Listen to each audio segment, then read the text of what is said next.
कालच्या अकोल्यातील राड्यानंतर आता आरोप प्रत्यारोप सुरू झालेत आणि मनसेचे नेते संदीप देशपांडे यांनी अमोल मिटकरी यांच्याबद्दल काही शब्द वापरलेले आहेत।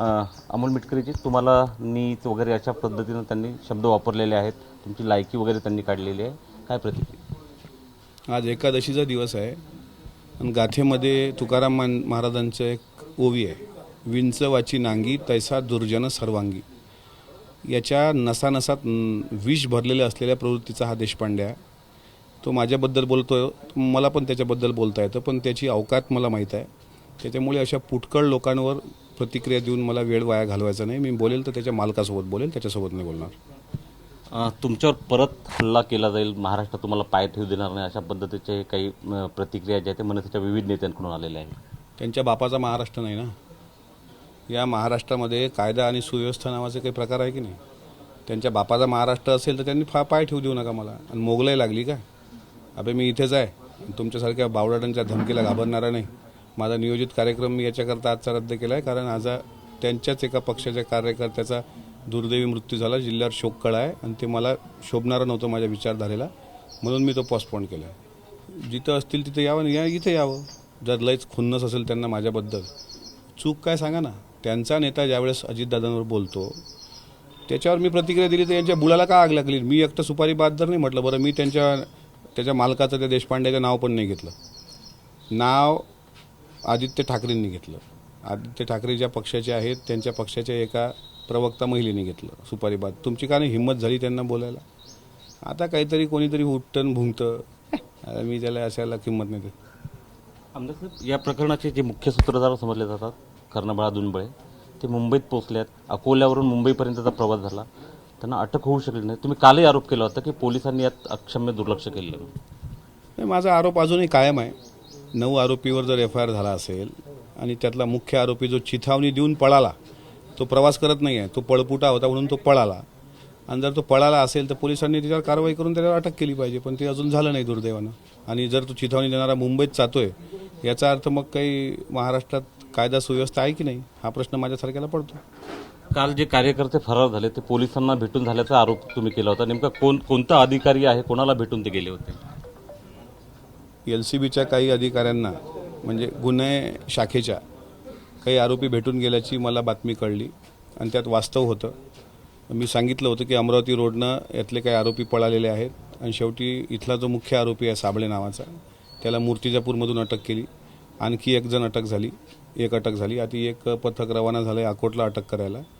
पण प्रश्न असा आहे की तो साबळे आहे तो फिटनेस सेंटरमध्ये जाणार आहे, तो रोज जिम वगैरे करतो, वॉक वगैरे करतो, त्याला BPचा त्रास असण्याचा प्रश्नच नाही। तर तो BPच्या त्रासाच्या कारणामुळे, उच्च रक्तदाबाच्या, तो अकोला GMCला भरती झाला आहे। मग आता हा भरती झाला आहे की LCBनंच त्याला, LCBच्या अधिकाऱ्यांना भरती केलं आहे, हा सुद्धा माझ्यासमोरचा प्रश्न आहे। त्याच्यामुळे याची वस्तुनिष्ठ चौकशी झाली पाहिजे। मला याच्यात भरपूर काळं बेरं दिसतंय, मी याची SIT चौकशी लावणार। पक्षाचे नेते आहात मोठे, तुमचे उपमुख्यमंत्री आहेत, तुमचे नेते जे आहेत महाराष्ट्राचे, एवढं होत असताना तुमच्या संदर्भात जर पोलिसांकडून असं होत असेल तर नेमकं याच्या मागे आहे कोण? मग नाही, माझ्या पक्षाच्या नेत्यांनी माझी विचारपूस केली, मी त्यांना सगळं सांगितलं। त्यांना ज्या सूचना द्यायच्या होत्या आदरणीय अजितदादांनी पण दिल्या। उपमुख्यमंत्री देवेंद्रजी फडणवीस यांचा स्वतः मला फोन येऊन गेला, त्यांनी पण रात्री चौकशी केली। त्यांनी पण सांगितलं की काळजी करू नका, सर्व आरोपी अटक होतील, ते अटक झाले पाहिजे अशी अपेक्षा आहे। आणि मी काही मोठा नेता बिता नाही, मी कार्यकर्ता आहे, आणि कार्यकर्त्याची निष्ठा की कोणीतरी येतो आणि माझ्या दादांवर बोलतो तर मी कसा शांत राहणार? मी माझी प्रतिक्रिया दिली तर यांच्या बुलाला आगा लागल्या। शेवटी यांचं अस्तित्व महाराष्ट्रात संपलेलं आहे आणि विधानसभेच्या पूर्वी यांची शेवटची धडपड आहे, पण ते एखाद्याचा जीव घेऊन जर त्यांना पूर्ण करायची असेल त्यांनी करावं। माझा जीव घेऊन जर त्यांच्या 8-10 सीट निवडून येत असतील तर त्यांनी माझा जीव घ्यावा। पोलीस इंटेलिजन्सचं अपयश म्हणता का? काल तुमच्यावर जो हल्ल्याचा प्रयत्न झाला, तुमच्या गाडीची तोडफोड झाली? नाही, असं म्हणता नाही येणार। मी ज्यावेळेस आत बसलो होतो त्यावेळेस माझे सुरक्षा रक्षकांनी खूप चांगल्या पद्धतीनं फेस केलं त्या गोष्टीला, आणि मी ज्यावेळेस जिल्हा पोलीस अधीक्षकांना फोन केला त्याच्या 5 मिनिटाच्या आत तात्काळ तिथे पोलीस आले। आताही तुम्ही बघत असाल माझ्या घरासमोर कडेकोट बंदोबस्त आहे। तुम्हाला आणखी महत्त्वाचं सांगतो की रात्रीसुद्धा काही महिला पोलीस गार्ड इथे होत्या, आणि मी त्यांना सांगितलं होतं की पावसाचे दिवस आहेत, इथं एवढी याची काही आवश्यकता नाही, त्यांना पण मी सन्मानानं घरी पाठवलं। आम्ही काही घाबरणारे किंवा पळपुट्यांपैकी नाही, फक्त एक राजकीय शिष्टाचार किंवा एक जी पक्षाची आमची विचारधारा आहे त्या विचारधारेवर आम्ही काम करतो। तुम्ही हे जेवढे गुंडे आहेत त्यापेक्षा जास्त गुंड अमोल मिटकरी आहे, हे या बावळटांनी लक्षात ठेवावं. देवेंद्र फडणवीसांशी काही बोलणं झालं का तुमचं?